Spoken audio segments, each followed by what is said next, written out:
Away from security matters, following threat by Labour to embark on industrial action, a new minimum wage, the Minister of Information and National Orientation, Mohammed Idris, says the sum of 494,000 naira being demanded by the organizer Labour, which cumulatively amounts to 9.5 trillion naira bill, is capable of destabilizing the economy and jeopardizing the welfare of over 200 million Nigerians. Mr. Idris said this at a news conference in Abuja. We have details on this report. The Nigeria Labour Congress had on 30th May 2024 declared a nationwide strike to begin on June 3, 2024, citing that the federal government had failed to meet their demands. In reaction to this, the Minister of Information and National Orientation, Mohammed Idris, called a briefing to bring the press and Nigerians up to speed with the negotiations. The minister said the briefing became necessary following the recent breakdown in negotiations, the organized labour working out tripartite committee in May for the third time.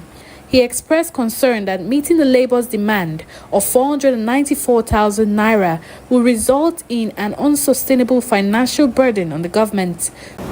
On the 31st of May 2024, in one of its meetings, which is supposed to be the 7th meeting of the tripartite agreement, Labour worked out. What they are proposing now is 494,000, which will mean a cumulative payment for only federal workers, 9.5 trillion.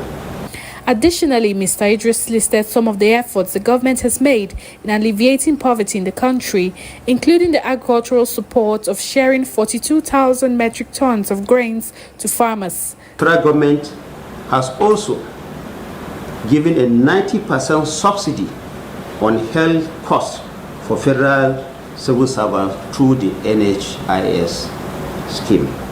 About 60,000 student loan applications were also received, out of which already about 30,000 were successful. I'm therefore appealing to the organized labor, especially the Nigeria Labour Congress and the Trade Union Congress, to see reason with the federal government.